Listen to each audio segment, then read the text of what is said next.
Last class में हमने क्या क्या करा था, इधर देखो फटाफट। आई की वैल्यू क्या होती है, Q बाय टी। आई क्या होता है यहाँ पे, करंट। Q क्या होता है यहाँ पे, चार्ज। T क्या होता है, टाइम। करंट की यूनिट क्या होती है, एम्पियर। चार्ज की यूनिट क्या होती है, टाइम की यूनिट क्या होती है। इससे पहले एक फॉर्मूला और देखा था, Q इज इक्वल टू में NE। अगर नंबर ऑफ इलेक्ट्रॉन निकालने की बात कर रहा है तो कौन सा फॉर्मूला लगेगा, Q इज इक्वल टू में NE लगेगा। I is equal to Q by t कर दिया। यहाँ पे एक वर्ड सीखा था, डिफाइन 1 एम्पियर। ये 1 एम्पियर कब होएगा, जब ये भी कितना होएगा 1 और ये भी कितना होएगा 1। तो flow of 1 coulomb of charge in how many second, 1 second is known as 1 ampere. Next क्या देखा था, potential. V is equal to क्या होता है, W बाई क्यू। V की unit, potential unit volt, work की यूनिट जूल, चार्ज की unit coulomb. यहाँ पे अगर डिफाइन 1 वोल्ट आ गया, क्या आ गया, डिफाइन 1 वोल्ट। तो डिफाइन 1 वोल्ट क्या आएगा, when 1 joule of work is done to move a 1 coulomb of charge. और पोटेंशियल की डेफिनेशन खाली पूछ लेता है, तो क्या, एक पॉइंट से दूसरे पॉइंट तक जाने में work done required to bring a charge from one point to another is known as potential. और पोटेंशियल को किससे लिखते हैं, V से। इसके बाद हमने क्या किया था, सिंबल्स किए थे। क्या किए थे, सिंबल्स। ये सिंबल किसका होता है, बल्ब का। किसका होता है, ये सिंबल किसका होता है, बैटरी का। जो ये बड़ा होता है इसको क्या बोलते हैं, हायर पोटेंशियल। छोटे वाले को क्या बोलते हैं, लोअर पोटेंशियल। ये किसका सिंबल था, ये किसका था, एमीटर किस लिए यूज होता है, और वोल्ट मीटर किस लिए यूज होता है। एमीटर सीरीज में लगता है पैरेलल में, वोल्ट मीटर पैरेलल में लगता है। किस में लगता है, पैरेलल में लगता है। ठीक है, ये क्या होता था, रेजिस्टेंस। ये क्या होता था, वेरिएबल रेजिस्टेंस। क्या होता था, रेजिस्टेंस। और वेरिएबल रेजिस्टेंस में क्या है, रेजिस्टेंस की वैल्यू क्या रहती है, कांस्टेंट। वेरिएबल रेजिस्टेंस क्या रहता है, चेंज हो सकता है। क्या अपनी नीड के हिसाब से हम उसकी वैल्यू क्या कर सकते हैं, चेंज कर सकते हैं। वेरिएबल रेजिस्टेंस को और क्या बोलते हैं, रियोस्टैट। क्या बोलते हैं, रियोस्टैट। अब नेक्स्ट टॉपिक पे आ जाओ, दैट इज ओम्स लॉ। कौन सा law, Ohm's law. Ohm's law क्या बोलता है, ये कोई कंडक्टर है, इस कंडक्टर के एंड के अक्रॉस जितना भी पोटेंशियल डिफरेंस है वो डायरेक्टली प्रोपोर्शनल किसके होएगा, करंट के। जैसे लास्ट लेक्चर में एग्जांपल दिया था 2 बकेट का, उसमें 1000 लीटर वाटर था। एक में 1000 है, एक में 100 है। एक में फिर 1000 कर दिया, एक में 10 कर दिया। डिफरेंस ज्यादा कर दिया तो पानी तेजी से मूव करेगा, आया ना। मतलब जितना ज्यादा डिफरेंस होएगा उतनी तेजी से क्या मूव करेगा, पानी मूव करेगा। अब डिफरेंस की जगह क्या आ जाएगा, पोटेंशियल। क्या आ जाएगा, जितना ज्यादा पोटेंशियल डिफरेंस होएगा और पानी की जगह क्या आ जाएगा, करंट। क्या आ जाएगा, करंट। तो V डायगोनली पोर्शन किसके होता है, I के। किसके होता है, I के। डायगोनली पोर्शन का साइन हटेगा तो क्या लगेगा, कांस्टेंट। तो V इज इक्वल टू कितना हो जाएगा, IR। V is equal to कितना हो जाएगा, IR। ये किसका फॉर्मूला होता है, ओम्स लॉ का। किसका होता है, that is V is equal to में IR। और क्या बोल सकते हो आप, I किसके इक्वल होएगा, V बाय R के। I किसके इक्वल होएगा, आर क्या होता है, यहाँ पे मैं पहले ही बता चुका हूँ आपको। आर क्या होता है, रेजिस्टेंस। आर क्या होता है, रेजिस्टेंस। रेजिस्टेंस की जो यूनिट होती है वो क्या होती है, ओम। क्या होती है, ओम। ये सिंबल होता है। रेजिस्टेंस की जो यूनिट होती है वो क्या होती है, ओम, OHM।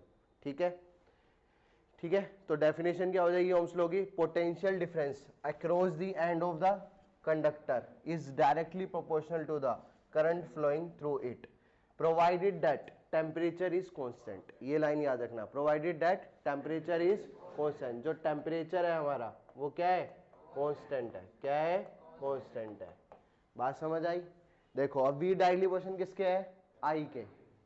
अगर मैं ग्राफ बनाता हूं V और I का, किसका बनाता हूं, V और I का, तो ग्राफ कैसा बनेगा मेरा, स्ट्रेट लाइन। क्या बनेगा, ये जो ग्राफ है, ये जो लाइन है, ये मेरे को क्या देगा, स्लोप। ये किसका स्लोप देगा मुझे, रेजिस्टेंस का स्लोप। किसका स्लोप देगा, स्लोप क्या होता है, ये वाला एंगल। स्लोप क्या होता है, ये वाला एंगल। एक्स एक्सिस से एंटी क्लॉकवाइज चलेंगे। कैसे चलेंगे, एंटी क्लॉकवाइज। एंटी क्लॉकवाइज चल रहे तो ये वाला एंगल मेरे को क्या देगा, स्लोप। किसका स्लोप देगा, रेजिस्टेंस का। किसका देगा, ग्राफ कौन सा है, VI। कौन सा है, अगर ये ग्राफ IV होता, कौन सा ग्राफ होता, IV, तो अब ये मुझे अभी भी स्लोप देगा, बट ये किसका स्लोप देगा, 1 बाय रेजिस्टेंस का। बात समझ आई। ठीक है, अब इसी में एक चीज देखो, ये ग्राफ है VI का। किसका है, एक ए दे रखा है, एक बी दे रखा है, एक सी दे रखा है, this is A, this is B, this is C. ठीक है, यहां से एक एंगल ये हो गया, इसको मान लिया θ3, एक एंगल ये हो गया, इसको मान लिया θ2, ये एक एंगल ये हो गया, इसको मान लिया θ1। बोर्ड में आया हुआ क्वेश्चन है, बस ये एंगल नहीं दिए होंगे वहां पे, तो मैंने बना लिए θ1, θ2, θ3। ठीक है, कौन सा ग्राफ है? वी आई। कौन सा है?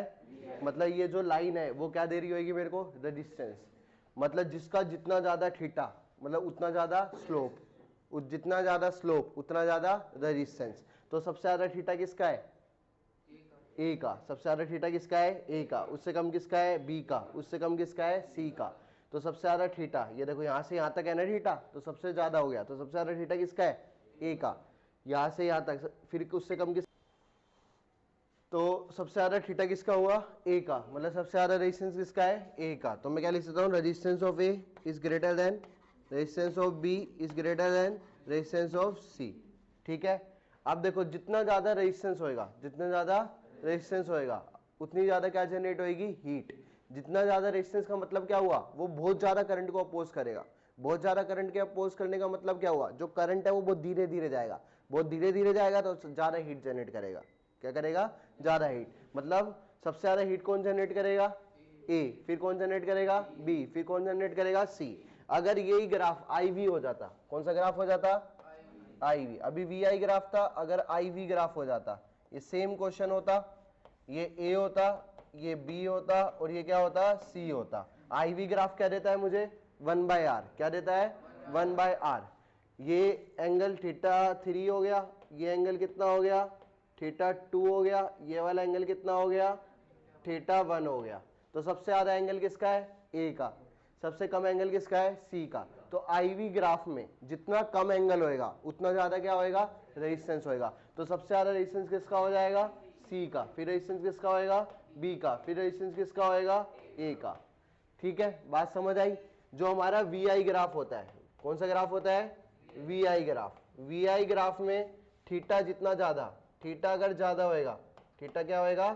ज्यादा, तो रेजिस्टेंस भी क्या होएगा? ज्यादा होएगा। रेजिस्टेंस भी क्या होएगा? ज्यादा होएगा।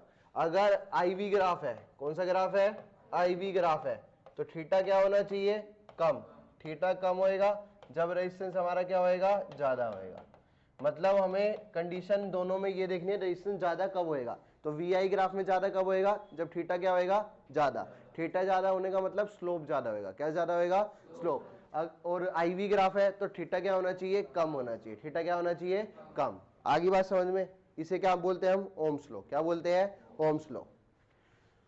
नेक्स्ट इसी में आपका टॉपिक आता है फैक्टर अफेक्टिंग रेजिस्टेंस। क्या आता है?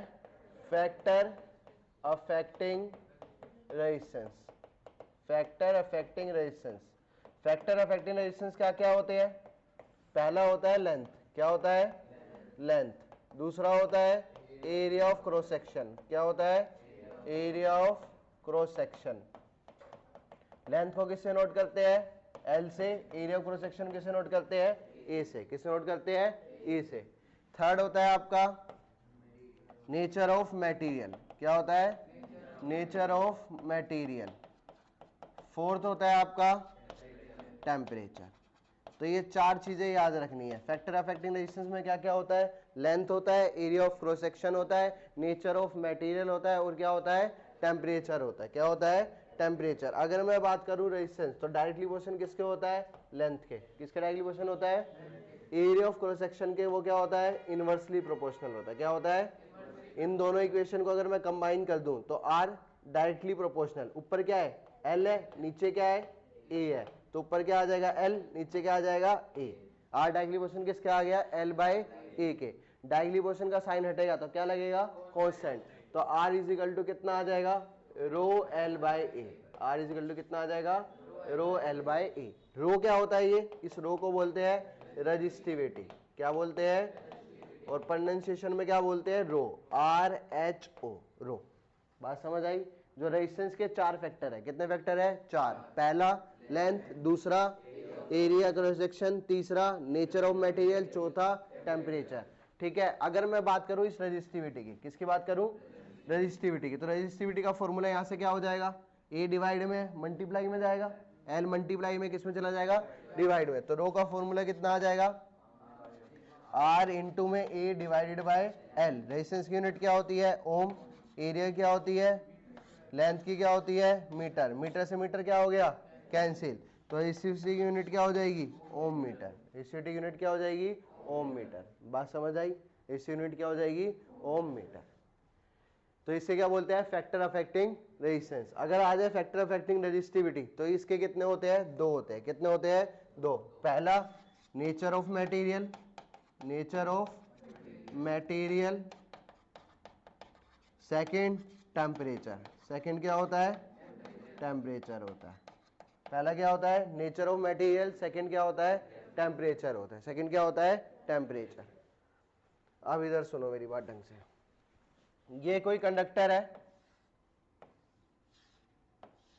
जिसकी लेंथ एल थी। लेंथ कितनी थी, एरिया कितना था, ए। अब मैंने इस कंडक्टर को स्ट्रेच कर दिया। क्या कर दिया, स्ट्रेच कर दिया, या ऐसा कुछ कर दिया। मैंने इसकी लेंथ को कर दिया 2l। लेंथ को कितना कर दिया, 2l कर दिया। कितना कर दिया, तो अब एरिया कितना होएगा। तो देखो सुनो मेरी बात, दोनों की जो वॉल्यूम होगी वो क्या रहेगी, कांस्टेंट। क्या रहेगी, वॉल्यूम का फॉर्मूला क्या होता है, एरिया इनटू में लेंथ। वॉल्यूम का फॉर्मूला क्या होता है, इसकी वॉल्यूम भी कितनी रहेगी, v रहेगी। इसका एरिया निकालना है, मैंने क्या मान लिया, a डैश। कितना मान लिया, लेंथ कितनी है 2l। लेंथ कितनी है, वॉल्यूम क्या थी al, पुट कर दिया al इज इक्वल टू में a डैश इंटू में 2l। l से l क्या हो गया, तो a डैश कितना आ गया, a बाय 2।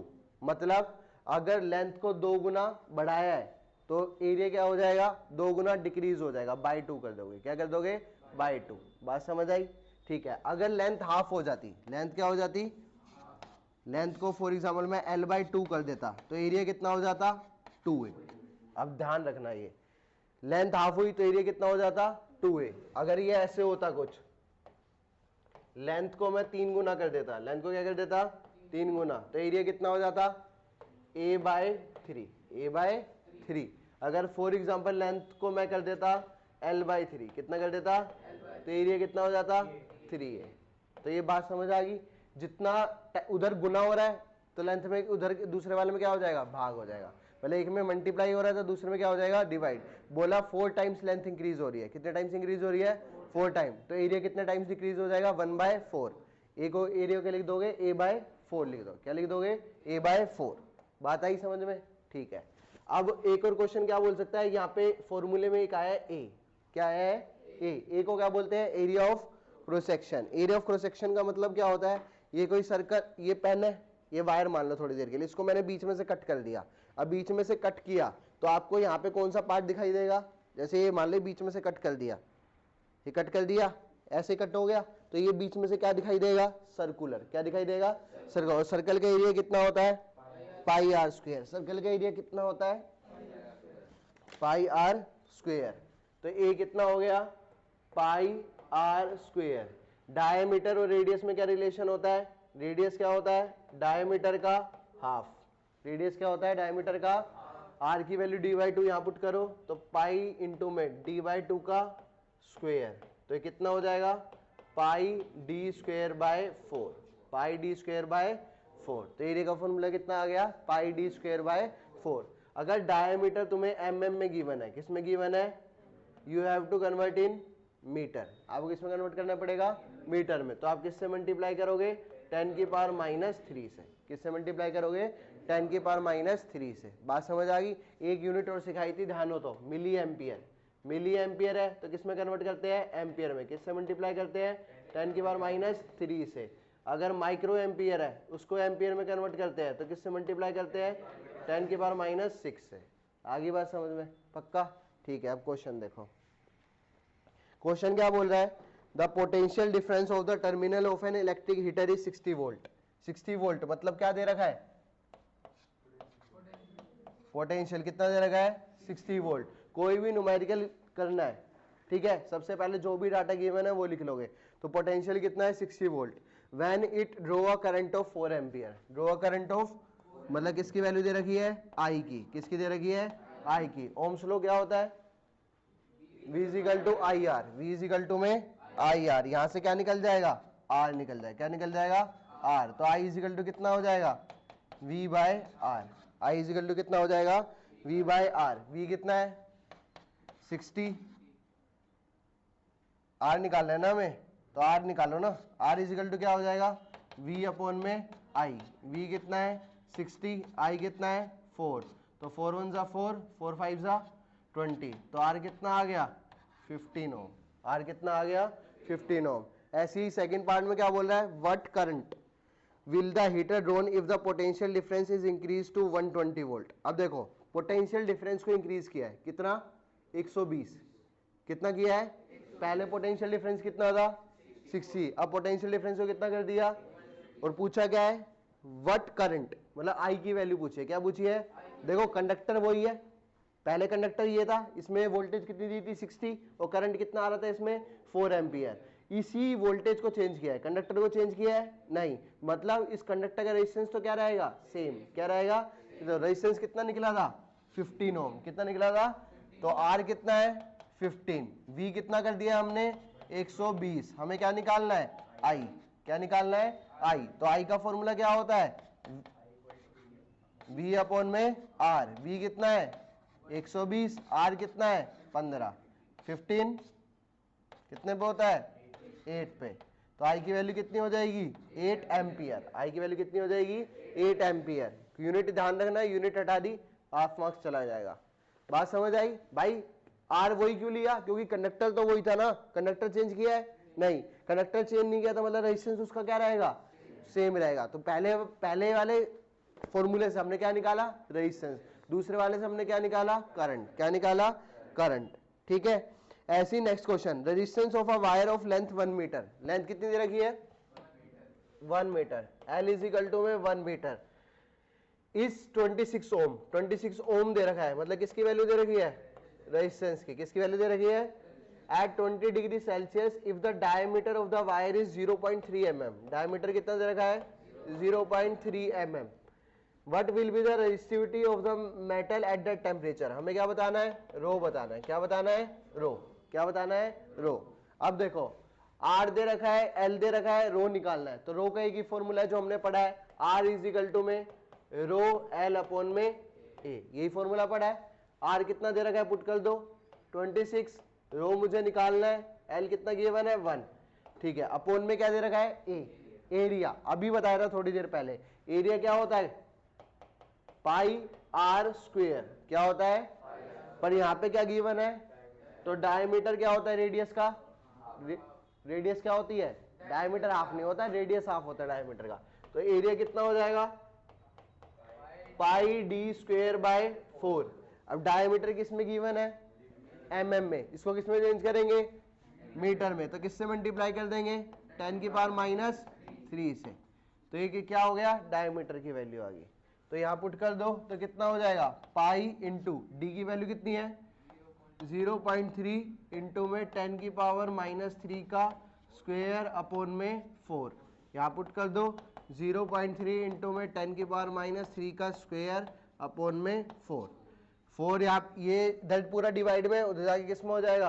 मल्टीप्लाई में, तो कितना हो जाएगा 26 इंटू में 0.3 इंटू में 10 की पावर पाई और रह गया हमारा इंटू में पाई -3 का स्क्वायर डिवाइडेड बाय 4 इंटू में पाई, पाई कितना होता है 22.7 ले लो या 3.4 ले लो, यहाँ से किसकी वैल्यू आ जाएगी रो की वैल्यू आ जाएगी, किसकी वैल्यू आ जाएगी रो की। बात समझ आया भाई, कोई भी न्यूमेरिकल करना है सबसे पहले क्या लिखोगे डाटा, तो आर इज इक्वल टू कितना rho L by A, put कर दिया, एरिया डायमीटर दे रखा था तो एरिया क्या होता है पाई आर स्क्वायर, तो आर क्या होता है डायमीटर का हाफ, तो आर की जगह क्या पुट कर दिया d/2, तो कितना आ गया पाई डी स्क्वायर बाय 4, कितना आ गया पाई डी स्क्वायर बाय 4। इतनी बात समझ आ गई। नेक्स्ट क्वेश्चन देखो, नेक्स्ट क्वेश्चन है अ wire of length given material having length L and area of cross section A, एक कंडक्टर है जिसकी लेंथ कितनी है L, area of cross section कितना है ए है, एरिया ऑफ क्रॉस सेक्शन कितना है ए है, आगे क्या बोल रखा है has a resistance of 4 ohm, resistance कितना है 4 ओम। अब क्या बोला है what would be the resistance of another wire of the same material, material क्या है सेम, तो रेजिस्टिविटी चेंज होगी नहीं होगी सेम मटेरियल है तो नहीं होगी, दोनों की रेजिस्टिविटी क्या रहेगी, सेम रहेगी, क्या रहेगी, सेम। तो जो नया मटेरियल है उसकी रेजिस्टिविटी भी कितनी रहेगी, रो, इसकी भी कितनी रहेगी, रो। क्या बोला है, having length l/2, having length पहले की l थी तो मतलब अब हाफ किया गया है, तो इसकी लेंथ कितनी है, l/2, कितनी है, तो ये छोटा कर दिया, लेंथ कितनी कर दी, l/2। अब देखो कॉमन सेंस लगाओ, लेंथ l/2 होगी तो एरिया कितना होएगा, 2a, एरिया कितना हो गया होएगा, 2a। और इसका हमें क्या निकालना है, रेजिस्टेंस, तो हमने किसको क्या मान लिया, r'। इसकी रेजिस्टिविटी रो है तो इसकी भी कितनी होएगी, रो। अगर मैं इसका रेजिस्टेंस लिखूं तो वो क्या आएगा, R equal to rho L upon में A। तो R की जगह क्या पुट कर दूंगा, 4, तो 4 equal to rho L upon में A, यस या नो। अब इसमें लिखूंगा तो क्या लिखूंगा, R की जगह क्या आ जाएगा, R', रो की जगह क्या रहेगा, रो ही रहेगा, L की जगह कितना आ जाएगा, L/2, एरिया की जगह कितना आ जाएगा, 2a, एरिया की जगह कितना आ जाएगा, ये बाय 2 का 2 नीचे जाएगा तो ये R' कितना आ जाएगा, रो L अपॉन में 2 इंटू 2 कितना हो गया, 4a, कितना आ गया। और रो L अपॉन a की वैल्यू अभी निकाली है, कितनी निकाली है, 4, तो R' कितना आ गया, 4 अपॉन में 4 इज इक्वल टू में 1 ओम। बात समझो, वापिस देख लो एक बार। लेंथ L था, एरिया कितना था, लेंथ कितनी हो चुकी है, l/2, लेंथ l/2 होगी तो एरिया कितना होएगा, 2a। R' मान लिया, सेम मटेरियल तो दोनों की रेजिस्टिविटी क्या होगी, सेम, तो R इज इक्वल टू क्या होता है, रो L/A, R की वैल्यू 4 पता थी, पुट कर दी, तो यहां से क्या पता लग गया, रो L/A की वैल्यू कितनी होती है, 4। अब नेक्स्ट की निकाली, R की जगह क्या लिखूंगा, R', रो सेम है तो रो की जगह रो L कितना है, L/2, एरिया कितना है, 2a, बाय 2 का 2 नीचे आ गया तो ये रो L/4a हो गया।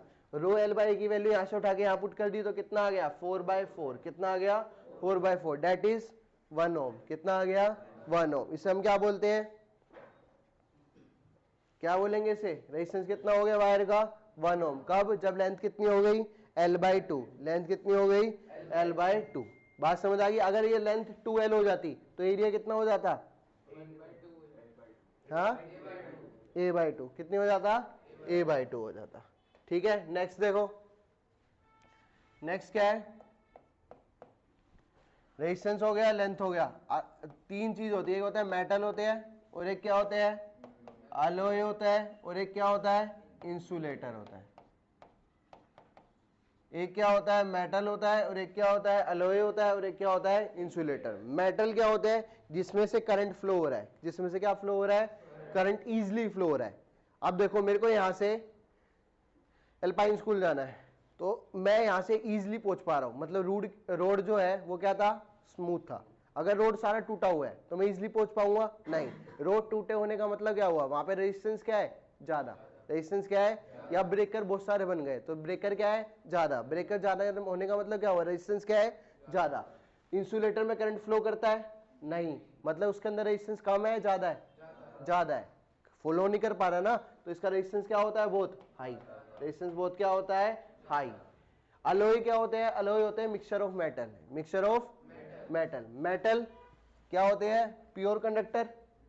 तो मेटल अगर प्योर कंडक्टर है तो इसका रेजिस्टेंस सबसे क्या होएगा, लो, सबसे क्या होएगा, लो। अलॉय का रेजिस्टेंस मेटल के कंपेयर में क्या होता है, थोड़ा सा हाई होता है, थोड़ा सा क्या होता है, हाई होता है, मतलब इसमें से भी करंट पास होता है पर इसका resistance as compare to metal क्या होता है, हाई होता है। सबसे हाई किसका होता है, इंसुलेटर का, इंसुलेटर में से करंट फ्लो नहीं करेगा, अलॉय में से करेगा but as compare to metal कम करेगा, क्योंकि उसका रेजिस्टेंस मेटल के कंपेयर में क्या होता है, हाई होता है। और सबसे कम रेजिस्टेंस किसका होता है, मेटल का, जिसमें से इजीली करंट फ्लो हो रहा है। तो इजीली करंट फ्लो किस में से हो रहा है, मेटल में से। किस में से फ्लो हो रहा है, मेटल में। तो सबसे ज्यादा रेजिस्टेंस लो किसका होएगा, मेटल का होएगा। किसका होएगा, मेटल का। बात समझ आ गई, ठीक है। अब बात करते हैं कॉम्बिनेशन ऑफ रेजिस्टेंस की, किसकी, combination of resistance. Combination of, जो रेजिस्टेंस के कॉम्बिनेशन है ना वो दो टाइप के हैं। कितने टाइप के हैं, दो टाइप के। कॉम्बिनेशन ऑफ रेजिस्टेंस दो टाइप के, एक होता है सीरीज, एक क्या होता है, और एक होता है पैरेलल। एक क्या होता है, सीरीज, और एक क्या होता है, पैरेलल। ये मान लो एक रेजिस्टेंस है जिसकी वैल्यू कितनी है, R1, दूसरा रेजिस्टेंस है जिसकी वैल्यू कितनी है, R2। एक रेजिस्टेंस कितना है R1, दूसरा रेजिस्टेंस कितना है R2। तो देखो ये रेजिस्टेंस R1 हो गया, ये रेजिस्टेंस कितना हो गया R2 हो गया। ये किससे कनेक्ट कर दिए मैंने, बैटरी से कनेक्ट कर दिए। किससे कनेक्ट कर दिए, बैटरी से कनेक्ट कर दिए। देखो ये रेजिस्टेंस 1 है, ये रेजिस्टेंस क्या है 2 है। रेजिस्टेंस 1 के दो एंड है, जैसे मैं मान लो रेजिस्टेंस 1 है तो मेरे दो हाथ है। अब मेरे को मान लो रेजिस्टेंस 2, मेरे भी कितने हैं, दो हाथ है। तो 1 के भी दो एंड है, 1 के भी कितने एंड है, दो एंड है। 2 के भी कितने एंड है, दो एंड। तो 1 ने 2 का एक एंड पकड़ रखा है और दूसरा एंड कहीं और है। या इस केस में दूसरा एंड किस पे है, बैटरी पे। किस पे है, तो ये कहलाएगा सीरीज। क्या कहलाएगा, सीरीज। अगर दोनों ने एक दूसरे के दोनों एंड पकड़ रखे हैं, क्या पकड़ रखे हैं, दोनों एंड, तो वो क्या कहलाएगा, पैरेलल। क्या कहलाएगा, पैरेलल। ठीक है, एक बात तो ये होगी, ऐसे याद रख लो, क्या, अगर एक एंड पकड़ रखा है और दूसरा एंड कहीं और है तो क्या कहलाएगा, सीरीज। अगर दोनों एंड पकड़ रखे हैं तो क्या कहलाएगा, पैरेलल। क्या कहलाएगा, पैरेलल। ये R1 हो गया, ये R2 हो गया। अब थोड़ी देर के लिए मान लो ये कोई नाली है, यहां से पानी फ्लो कर रहा है, ये नाला है, पानी फ्लो कर रहा है। पानी फ्लो कर करके ऐसे आया, पानी फ्लो करके आ रहा है, पानी ऐसे आएगा, ऐसे आएगा, ऐसे आएगा, ऐसे ऐसे ऐसे ऐसे चला जाएगा, यूं यूं यूं। तो पानी के पास एक ही रास्ता है, एक से ज्यादा रास्ते हैं, एक ही रास्ता है। अब यहाँ पे क्या लगी हुई है, बैटरी। पानी की जगह क्या आएगा, करंट। क्या आएगा, तो जितना करंट R1 से फ्लो करेगा उतना ही करंट किससे फ्लो करेगा, R2 से। जितना करंट R1 से फ्लो करेगा उतना ही करंट किससे फ्लो करेगा, R2 से। मतलब सीरीज के अंदर, किसके अंदर, सीरीज के अंदर करंट की वैल्यू क्या होती है, सेम। करंट की वैल्यू क्या होती है, सेम। पोटेंशियल क्या होता है, डिफरेंट। ध्यान रखना, सीरीज के अंदर करंट क्या होता है, सेम। पोटेंशियल क्या होएगा, डिफरेंट। बात समझ आ गई, ठीक है। अब देखो सेम बात, यहां से क्या आ रहा है, पानी आ रहा है, आ रहा है, आ रहा है, आ रहा है। पानी कितने हिस्सों में डिवाइड हो गया, दो में। पानी की जगह क्या मान लिया, करंट आ रहा है, करंट क्या हो गया, डिवाइड हो गया। मतलब पैरेलल के अंदर करंट सेम नहीं होता, पैरेलल के अंदर करंट सेम नहीं होता। तो पैरेलल के अंदर क्या डिफरेंट होएगा, करंट। क्या डिफरेंट होएगा, डिफरेंट। डिफरेंट क्या होएगा, करंट। करंट डिफरेंट है तो सेम क्या होएगा, पोटेंशियल। क्या सेम होएगा, पोटेंशियल। बात सेम आई, बात समझ आ गई। करंट सेम है, पोटेंशियल डिफरेंट है, कौन सा केस होएगा, करंट सेम है, करंट क्या है, सेम है, तो क्या कहलाएगा, सीरीज। करंट डिफरेंट हो गया तो क्या कहलाएगा, पैरेलल। पेपर में कोई भी क्वेश्चन आए, कैसा भी फिगर बना के दे दे, ठीक है, उनके बीच में तुम्हारे से क्या पूछेगा, रेजिस्टेंस पूछेगा। क्या पूछेगा, कुछ नहीं करना तुम्हें, बैटरी से भेज देना है करंट। अगर करंट सेम चलता जा रहा है तो किस में है, सीरीज में। करंट को जहां पे भी दो रास्ते दिख गए तो किस में हो जाएगा, पैरेलल में। किस में हो जाएगा, पैरेलल में। जैसे यहां देखो,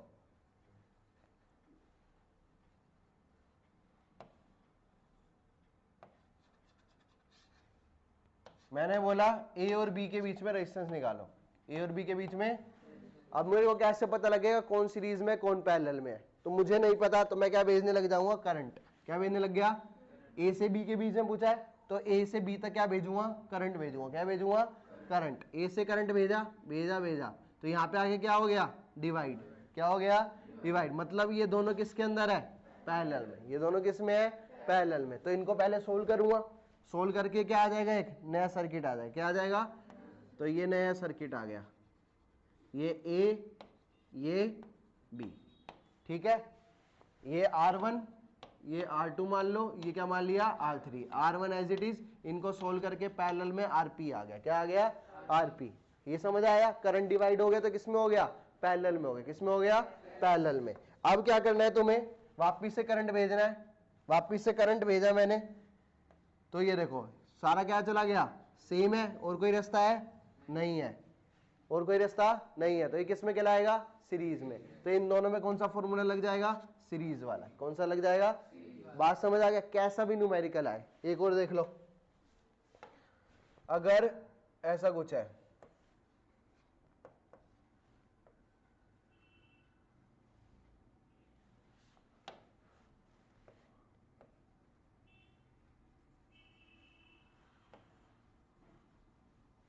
ऐसा कुछ है, ठीक है, ये R1 मान लिया, ये R2 मान लिया, ये क्या मान लिया, R3 मान लिया।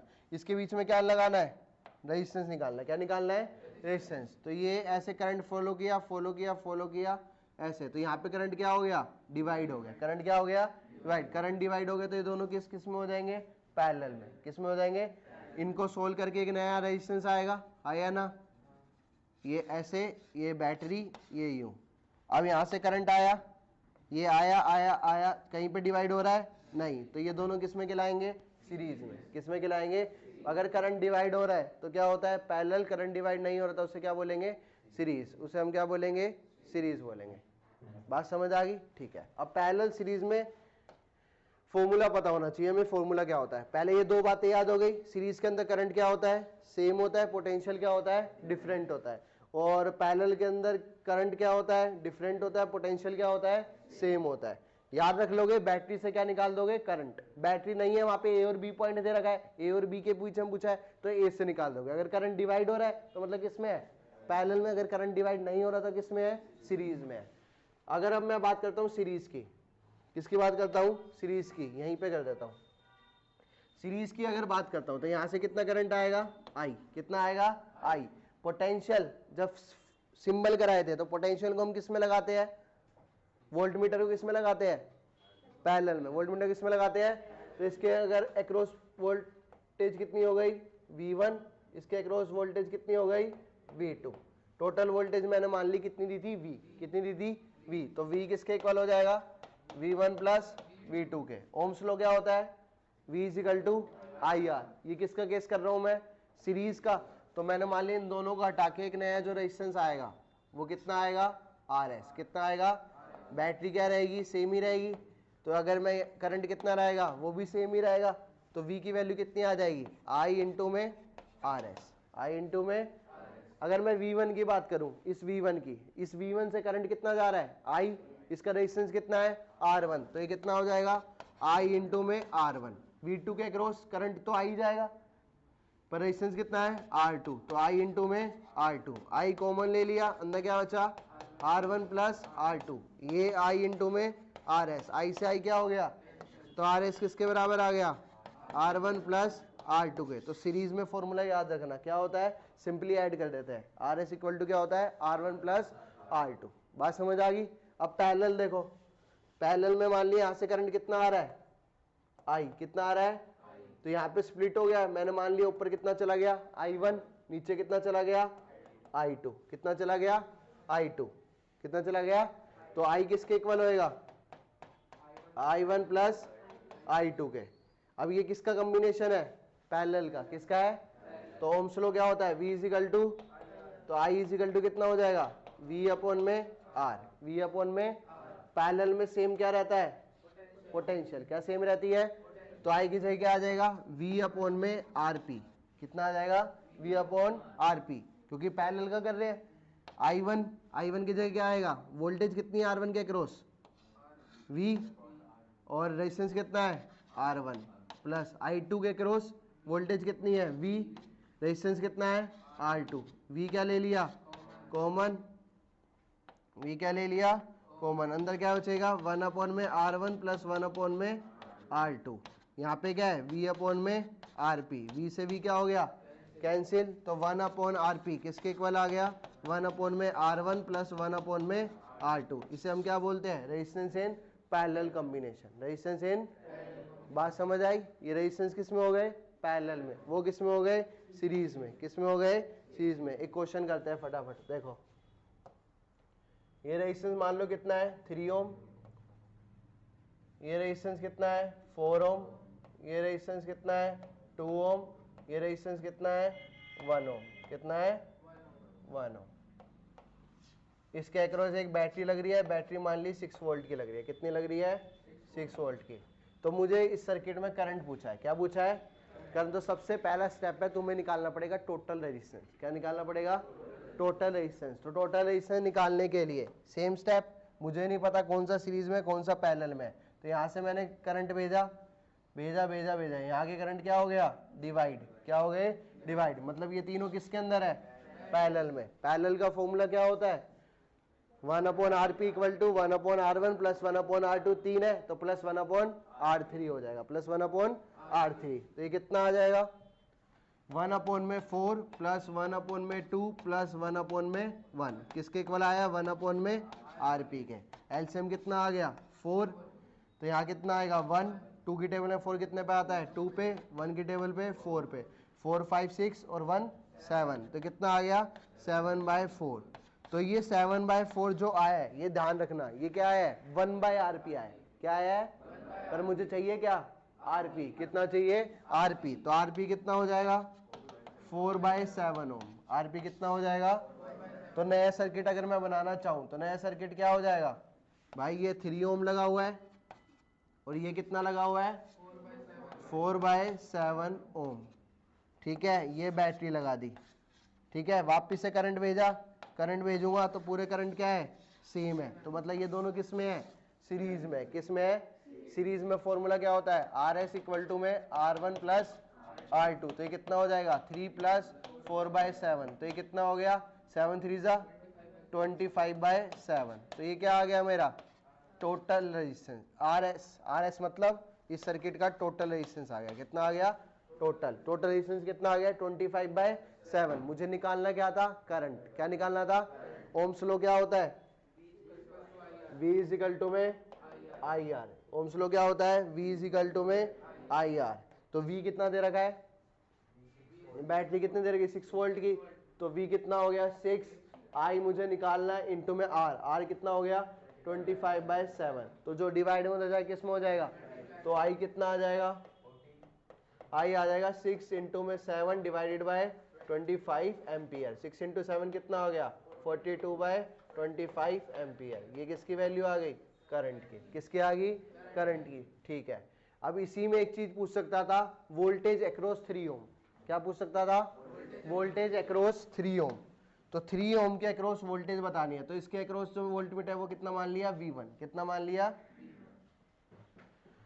वोल्टेज कितना मान लिया V1, 3 ओम के अक्रॉस कितना मान लिया V1। देखो यहां से करंट कितना आ रहा है I, कितना आ रहा है I वो है कितना 42/25 एम्पियर, कितना है 42/25 एम्पियर। V1 बताना है, तो V इज इक्वल टू क्या होता है I into R। V1 I कितना है 42/25 इंटू में R कितना है 3, R कितना है, तो यहां से क्या आ जाएगा voltage across 3 Om, voltage across 3 Om.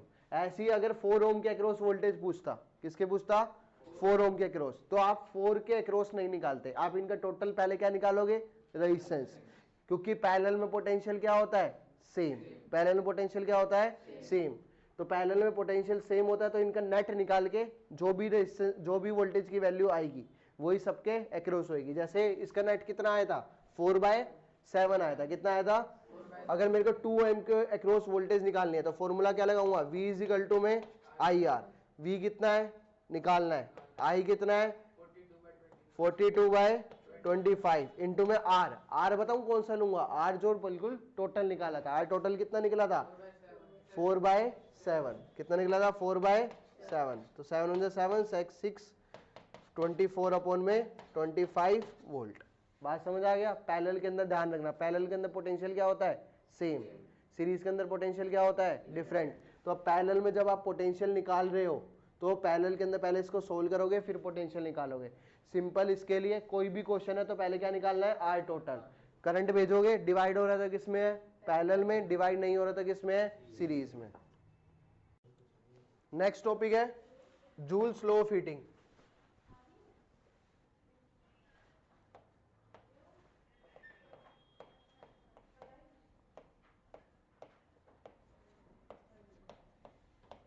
Joules law of heating. Joules law of heating का मतलब क्या होता है, किसी भी जैसे चार्जर लगाया, क्या लगाया चार्जर लगाते हो तो चार्जर में क्या प्रोड्यूस होती है हीट। क्यों प्रोड्यूस हो रही है, चार्जर के अंदर क्या है रेजिस्टेंस, तो रेजिस्टेंस की वजह से क्या प्रोड्यूस हो रही है हीट। तो जो वो हीट प्रोड्यूस हो रही है, जो एनर्जी प्रोड्यूस हो रही है वो किसके डायरेक्टली प्रोपोर्शनल होती है स्क्वायर ऑफ करंट के। किसके डायरेक्टली प्रोपोर्शनल होती है, और किसके डायरेक्टली प्रोपोर्शनल होती है रेजिस्टेंस के, और किसके डायरेक्टली प्रोपोर्शनल होती है टाइम के। किसके डायरेक्टली प्रोपोर्शनल होती है टाइम के। तो यहाँ से जो हीट का फॉर्मूला आता है वो कितना आता है I स्क्वायर RT, कितना आ जाता है I स्क्वायर और RT, मतलब heat produce in a conductor is directly proportional to the square of current, directly proportional to the resistance and directly proportional to the time. ठीक है, पोटेंशियल का formula तुमने पढ़ा है, V इजिकल टू क्या होता था, W बाई क्यू। तो W इजिकल टू कितना हो जाएगा, V इंटू क्यू। अब मेरी बात सुनना, चाहे वर्क की बात हो रही हो, चाहे एनर्जी की बात कर रही हो, चाहे हीट की बात हो रही हो, तीनों बातें सेम है। वर्क की यूनिट क्या होती है, जूल। एनर्जी की यूनिट क्या होती है, जूल। हीट की यूनिट क्या होती है, जूल। चाहे वर्क बोले, चाहे एनर्जी बोले, चाहे हीट बोले, तीनों की बात क्या है, सेम। तो V इजिकल टू क्या हो गया, W बाय क्यू। तो W इजिकल टू कितना हो जाएगा, V इंटू क्यू। क्यू का फॉर्मूला हमने पढ़ा है, I इजिकल टू कितना होता था, Q बाय, तो Q इजिकल टू कितना हो जाएगा, I इंटू टी। पुट कर दो, तो W इजिकल टू में V into I into T. High है ना। ओम्स लॉ क्या होता है, V इजिकल टू में आई आर। ओम्स लॉ क्या होता है, V इजिकल टू में आई आर इंटू में आई टी। V की जगह पुट कर दिया आई आर, तो I इंटू आई कितना हो गया, आई स्क्वायर। तो वर्क किसके इक्वल आ गया, आई स्क्वायर आर टी। वर्क किसके इक्वल आ गया, जितना वर्क होएगा उतनी क्या होएगी, हीट होएगी, या उतनी क्या होएगी, एनर्जी। तो हीट का फॉर्मूला कितना आ गया, आई स्क्वायर आर टी। बात समझ गए। V equal to W by Q. W equal to कितना हो गया, V इंटू क्यू। सबसे पहले किसका फॉर्मूला पुट कर दिया, Q का, फिर किसका कर दिया, V का। V ओम्स लॉ क्या होता है, V इजिकल टू में I R. I R put कर दिया, तो H का फॉर्मूला कितना आ गया, आई स्क्वायर आर टी। इसे हम क्या बोलते हैं, जूल्स लॉ ऑफ हीटिंग। क्या बोलते हैं, जूल्स लॉ ऑफ हीटिंग। बात आई समझ में। अब बात करते हैं इसकी एप्लीकेशन की। तो एप्लीकेशन में आपको तीन चीजें दे रखी है। पहला क्या दे रखा है, फ्यूज। क्या दे रखा है, फ्यूज। फ्यूज की अगर मैं बात करूं, किसकी बात करूं, फ्यूज की। तो फ्यूज क्या होता है, फ्यूज वो चीज है जो सर्किट को बचा रही है एक फालतू करंट से। फालतू करंट मतलब, अभी ये मान लो ये कोई डिवाइस है, इस डिवाइस को 14 एम्पियर करंट चाहिए। कितना एम्पियर करंट चाहिए, 14। बाहर से 20 एम्पियर करंट आ गया, कितना आ गया, 20। तो ये खराब हो सकता है, तो इसको खराब से बचाने के लिए इसमें क्या लगा हुआ है, फ्यूज लगा हुआ है। क्या लगा हुआ है, फ्यूज। फ्यूज कुछ ऐसा होता है, तुमने देखा होगा इन्वर्टर के पीछे, हम घर में सिल्वर कलर की यहाँ पे ऐसी होती है, सिल्वर सिल्वर, और बीच में ये वायर लगी होती है, ऐसा फ्यूज होता है। कैसा होता है, ये फ्यूज होता है। तो ये फ्यूज सर्किट में पहली बात याद रखनी है, पहली बात ये किसमें लगा होता है, सीरीज में। किसमें लगा होता है, दूसरी बात, इस फ्यूज को मुझे क्या करना है, मेल्ट करना है। क्या करना है, मेल्ट करना है। तो मेल्ट कब होएगा, जब ज्यादा हीट होगी, कम हीट होगी, ज्यादा हीट कब होती है, जब रेजिस्टेंस ज्यादा होता है, कम होता है, ज्यादा होता है। मतलब फ्यूज का जो रेजिस्टेंस होता है, फ्यूज का रेजिस्टेंस होता है वो क्या होता है, हाई होता है। क्या होता है, हाई होता है। रेजिस्टेंस हाई होएगा तो ये क्या करेगा, मेल्ट कर जाएगा। अब मेल्ट करना है तो मेल्ट होना चाहिए टाइम पे। टाइम पे मेल्ट करने का मतलब इसका मेल्टिंग पॉइंट लो होना चाहिए, हाई होना चाहिए, लो होना चाहिए। क्या होना चाहिए, लो। तो इसका मेल्टिंग पॉइंट क्या होता है, मेल्टिंग पॉइंट क्या होता है, लो होता है। क्या होता है, लो। बात समझ आई। फ्यूज किस में लगा होता है, सीरीज में। किस में लगा होता है, फ्यूज क्या होता है, it is a device that is used to prevent the circuit from unexpected current. कैसा भी करंट आ गया, 16 एम्पियर चाहिए था, 40 एम्पियर आ गया, तो उसको बचाने के लिए हम किसको लगाते हैं, फ्यूज को। सर्किट में फ्यूज को किस में लगाते हैं, सीरीज में। किस में लगाते हैं, इसका रेजिस्टेंस के। अब मेल्ट होने के लिए खुद सोचो, थोड़ा सा दिमाग लगाओ, मेल्ट करना है, वायर क्या करना है, मेल्ट। मेल्ट करने के लिए क्या करना पड़ेगा, हीट जनरेट। हीट ज्यादा जनरेट कब होगी, अभी पीछे पड़ा है, तो रेजिस्टेंस क्या होएगा, हाई होएगा। रेजिस्टेंस क्या होएगा, हाई। अगर रेजिस्टेंस हाई है तो क्या हो जाएगा, मेल्ट हो जाएगा। तो मेल्टिंग पॉइंट क्या होना चाहिए, लो होना चाहिए। मेल्टिंग पॉइंट क्या होना चाहिए, लो। अब इसके अंदर मैंने क्या बताई है, एक वायर बताइए। क्या बताइए, वायर। ये किसकी बनी होती है, नहीं, टंगस्टन बल्ब के अंदर होता है फिलामेंट। ये किसकी बनी होती है, अलॉय और लेड की। Alloy of lead and tin. ये किसकी बनी होती है, अलॉय। अलॉय अभी बताया था, अलॉय का मतलब क्या होता है, मिक्सचर ऑफ मेटल्स। अलॉय का मतलब क्या होता है, और किसके बने होते हैं, लेड एंड टिन। किसके बने होते हैं, लेड एंड। लेड का सिंबल क्या होता है, पीबी। टिन का सिंबल क्या होता है, एसएन। लेड का क्या होता है, पीबी। टिन का क्या होता है, एसएन। बात समझ आ गई। फ्यूज का series, resistance high, melting point low, alloy of lead and tin. Alloy का मतलब क्या होता है, मिक्सचर ऑफ मेटल्स। लेड का सिंबल पीबी, टिन का सिंबल एसएन। बात आई समझ में। Next electric bulb. ये फर्स्ट हो गया fuse, second is electric bulb.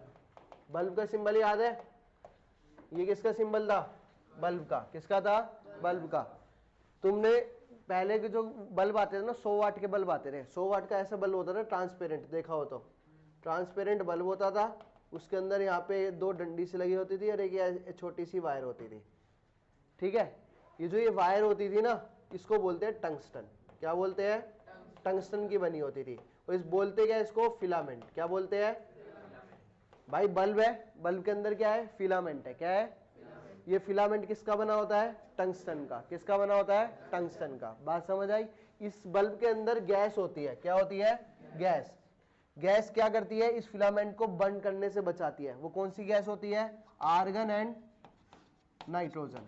Argon and nitrogen. बात समझ आई? पहली एप्लीकेशन फ्यूज थी, सेकंड क्या है? बल्ब। बल्ब के अंदर क्या होता है? जो फिलामेंट होता है वो किसका बना होता है? टंगस्टन का। किसका बना होता है? टंगस्टन का। अब सुनो, बल्ब लगा किससे ले रहे हैं हम? रोशनी के लिए। रोशनी जब ज्यादा कब आएगी? जब हीट ज्यादा होगी। हीट ज्यादा होनी चाहिए, मतलब इसका रेजिस्टेंस क्या होएगा? हाई। रेजिस्टेंस क्या होएगा इसका? हाई। रेजिस्टेंस क्या होएगा? हाई। अब बल्ब रोज तो चेंज करेंगे नहीं, या कर देंगे रोज चेंज? रोज तो चेंज करेंगे नहीं, मतलब मेल्ट भी नहीं होना चाहिए, तो इसका मेल्टिंग पॉइंट भी क्या होना चाहिए? हाई। मेल्टिंग पॉइंट भी क्या होना चाहिए? हाई होना चाहिए। आई बात समझ नहीं आई? मेल्टिंग पॉइंट भी हाई होना चाहिए, इसका रेजिस्टेंस भी क्या होना चाहिए? हाई होना चाहिए। ग्लो चाहिए ना भाई? ग्लो कब आएगा? हीट कब आएगी?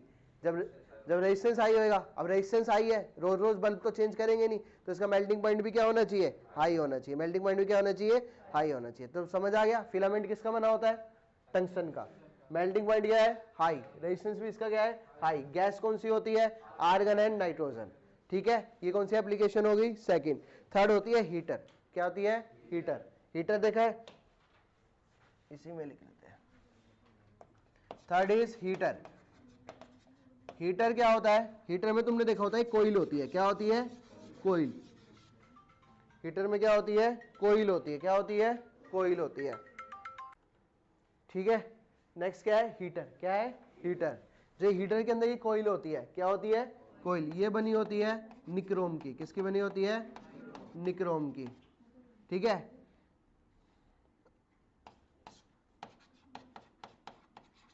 निक्रोम क्या होता है? ये हमारा अलोय होता है। क्या होता है? अलोय। अलोय निक, नाम से ही पता लग रहा है। निक का मतलब क्या हो गया? निकल। निक का मतलब क्या हो गया? निकल। क्रोम का मतलब क्या हो गया? क्रोमियम। क्रोम का मतलब क्या हो गया?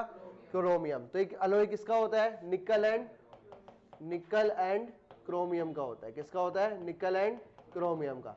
अब हीटर क्या होता है? नाम से पता लग रहा है, जो क्या जनरेट करे? हीट। अब हीट जनरेट कब करेगा? जब रेजिस्टेंस लो होएगा, हाई होएगा? हाई होएगा। रेजिस्टेंस क्या होएगा? हाई। तो हीटर का जो रेजिस्टेंस होता है वो क्या होता है? रेजिस्टेंस होता है वो क्या होता है? हाई होता है। रेजिस्टेंस क्या होता है? हाई। बात समझ आई? ठीक है। अब देखो, हीटर मॉइस्चर से रिएक्ट, हीटर की जो कोइल है, जंग नहीं लगना चाहिए उस पर। जंग नहीं लगना चाहिए मतलब मॉइस्चर से रिएक्ट नहीं करना चाहिए। तो ये क्या होता है? जो निक्रोम होता है ये क्या करता है? डू नॉट ऑक्सीडाइज या does not oxidise with moisture. Moisture से रिएक्ट नहीं करता, इसलिए लंबे समय तक चलता है। Does not react with moisture. ठीक है, बात समझ आ गई? पहले क्या हो गया? निक्रोम। क्या हो गया? निक्रोम। रेजिस्टेंस क्या होना चाहिए? हाई। मेल्ट होना चाहिए। रोज हीटर को ही चेंज करेंगे तो मेल्टिंग पॉइंट भी इसका क्या होना चाहिए? हाई होना चाहिए। मेल्टिंग पॉइंट भी क्या होना चाहिए? हाई होना चाहिए। ऑक्सीडाइज मतलब रिएक्ट विद मॉइस्चर नहीं होना चाहिए। तो ये एप्लीकेशन ऑफ किसकी है? जूल्स लॉ ऑफ हीटिंग की। किसकी है? पहली कौन सी थी? फ्यूज। सेकंड कौन सी थी? Electric bulb. थर्ड कौन सी थी? हीटर। थर्ड कौन सी थी? हीटर। ठीक है, बात समझ आ गई? Next power. नेक्स्ट टॉपिक क्या है? पावर। पावर की डेफिनेशन 9th क्लास में पढ़ी है। क्या बोलते थे? Rate of doing work. Rate of doing work. Rate आ गया। रेट का मतलब क्या होता है? किसके रिस्पेक्ट में बात हो रही है? With respect to time. Rate आगे कहीं पे मतलब किसके रिस्पेक्ट में बात हो रही है? टाइम के रिस्पेक्ट में बात हो रही है। किसके रिस्पेक्ट में बात हो रही है? टाइम के रिस्पेक्ट में बात हो रही है। ठीक है, देखो, पावर का मतलब क्या होता है? Rate at which energy is consumed. किस रेट पे एनर्जी क्या हो रही है? कंज्यूम्ड। अब मैं लाइट जला रखी है मैंने, यहाँ पे बाहर मेरा मीटर लगा हुआ है, तो मीटर में क्या आ रही है? रीडिंग आ रही है। किस चीज की रीडिंग आ रही है? कि कितने टाइम में मैंने कितनी एनर्जी को क्या किया? कंज्यूम किया। कितने टाइम में कितनी एनर्जी को मैंने क्या किया? कंज्यूम किया। मतलब पावर किसके इक्वल हो गया? रेट E बाय टी के। किसके इक्वल हो गया? Rate at which energy is consumed. और क्या लिख सकता हूं? Rate at which energy is consumed, किस रेट पे एनर्जी क्या हो रही है, कंज्यूम्ड हो रही है। रेट का मतलब वापिस से किसके रिस्पेक्ट में बात हो रही है, टाइम। तो P इजिकल टू कितना हो जाएगा, E बाई टी के। P इजिकल टू कितना हो जाएगा, E बाई टी। बात समझ आई। अभी एक चीज बताई थी थोड़ी देर पहले, एनर्जी की बात हो, वर्क की बात हो, हीट की बात हो, तीनों बात क्या है, सेम। तीनों बात क्या है, सेम। तो E की जगह मैं और क्या लिख सकता हूँ, P इजिकल टू क्या लिख सकता हूँ, W बाई टी। जितनी एनर्जी होगी उतना ही तो क्या होएगा, वर्क होएगा। ठीक है, वर्क का फॉर्मूला क्या होता है, V इजिकल टू में W बाई क्यू होता है। तो W इजिकल टू कितना हो जाएगा, V इंटू क्यू। पुट कर दो तो P इजिकल टू कितना आ गया, V into Q by T. और क्यू बाई टी किसका फॉर्मूला होता है, I का। तो P इजिकल टू कितना आ गया, VI। तो पावर का फॉर्मूला कितना हो गया, VI। ठीक है, पावर के तीन फॉर्मूले होते हैं। पहला फॉर्मूला क्या आ गया, VI। दूसरा ओम्स लॉ क्या होता है, V इजिकल टू में IR। तो इसमें V की वैल्यू पुट कर दो, किसकी वैल्यू पुट कर दो, तो पावर इजिकल टू कितना हो जाएगा, V की जगह IR, तो I into I square R हो जाएगा। कितना हो जाएगा, I square R। Third V की पुट करी थी, इस बार I की पुट कर दो। I का फॉर्मूला क्या होता है, V इजिकल टू IR होता है। तो I इजिकल टू कितना हो जाएगा, V बाय R। तो power equal to V as it is, I की जगह V बाय R। तो क्या फॉर्मूला आ गया, V स्क्वायर बाय R। तो पावर का फॉर्मूला कितना आ गया, V स्क्वायर बाय R। तो पावर के कितने फॉर्मूले होते हैं, तीन, VI, I स्क्वायर R और V स्क्वायर बाय R। बात समझ आई नहीं आई, आ गई। पावर की अगर मैं यूनिट की बात करूं, किसकी बात करूं, यूनिट की। जो पावर की यूनिट होती है उसे हम क्या बोलते हैं, वोट। क्या बोलते हैं, किससे नोट करते हैं, W से। किससे नोट करते हैं, W से। अब पेपर में question, define 1 volt, define 1 volt. तो पावर का फॉर्मूला क्या है, E by T. E by या क्या, W by T. Power is equal to क्या है, when 1 joule of energy is consumed for how many second, 1 second, is known as 1 volt. क्या लिखूंगा, when 1 joule of energy is consumed for 1 second, for 1 second is known as 1 vote. किसकी definition हो गई, 1 vote की। और क्या बोल सकता हूं, P इजिकल टू और क्या होता है, VI, flow of 1 ampere current through a conductor having a potential difference of 1 volt. भाई ये 1 कब होएगा, जब ये भी कितना होना चाहिए 1 और ये भी कितना होना चाहिए 1। तो फ्लो ऑफ कितना current, 1 ampere, having a potential difference of 1 volt. तो 1 इंटू 1, तो वो भी किसकी डेफिनेशन होगी, 1 वोट की। यहां तो यहां से कर लो, energy consumed for how many second, 1 second. कितनी एनर्जी कंज्यूम्ड है, 1 जूल। 1 कितनी एनर्जी कंज्यूम्ड है, 1 जूल। तो इसे हम क्या बोलते हैं, P equal to E by T. P equal to क्या होता है, E बाई टी। बात समझ आई, पक्का, ठीक है। नेक्स्ट टॉपिक आता है तुम्हारा कमर्शियल यूनिट ऑफ एनर्जी। जो घर में बिल आता है हमारा, बिजली का बिल आता है, वो आता है किलोवाट आवर में। किसमें आता है, किलोवाट आवर में। तो अगर मैं बात करूं 1 किलोवाट आवर, 1 किलोवाट आवर, तो 1 किलोवाट में कितने वोट होते हैं, 1000। 1 किलोवाट में कितने वोट होते हैं, 1000। मतलब अभी क्वेश्चन करेंगे हम, जब बिजली का बिल निकालेंगे तो वहां पे अगर पावर की वैल्यू पुट करनी है हमें, किसकी वैल्यू पुट करनी है, पावर की। तो वहां पे हम क्या पुट करेंगे, वोट में पुट करेंगे, किलोवाट में पुट करेंगे, किलोवाट में। किसमें पुट करेंगे, ए। और 1 किलोवाट में कितनी एनर्जी, 1 किलोवाट में कितने वोट हो गए, 1000। और आवर कितना, आवर में कितने सेकंड होते हैं, 36। तो 3.6 इंटू में 10 की पावर 6 जूल, मतलब 1 किलोवाट आवर में इतनी एनर्जी होती है। कितनी एनर्जी होती है, मतलब बोलते हैं ना 1 यूनिट कंज्यूम करी। 1 यूनिट का मतलब क्या हुआ, मैंने इतनी एनर्जी कंज्यूम कर ली। जैसे एसी चलाते हैं, एसी चलाया या कुछ भी चलाया, रेफ्रिजरेटर घर पे चलता है, पूरे दिन चलता है, तो लिखा होता है 5 यूनिट कंज्यूम करी। कितनी यूनिट कंज्यूम करी, 5 यूनिट का मतलब 5 इंटू दिस एनर्जी कंज्यूम कर ली। बात समझ आई। इसे हम क्या बोलते हैं, commercial unit of energy, commercial unit of energy. और पावर का फॉर्मूला तुम्हें पता ही है क्या होता है, एनर्जी डिवाइडेड बाय टाइम। तो एनर्जी का फॉर्मूला कितना आ जाएगा, पावर इंटू टाइम। एनर्जी का फॉर्मूला कितना आ जाएगा, पावर इंटू टाइम। और पावर का फॉर्मूला भी पता है तुम्हें, अभी निकाला है, P इजिकल टू क्या होता है, VI। P इजिकल टू क्या होता है, तो एनर्जी का फॉर्मूला क्या आ जाएगा, VIT।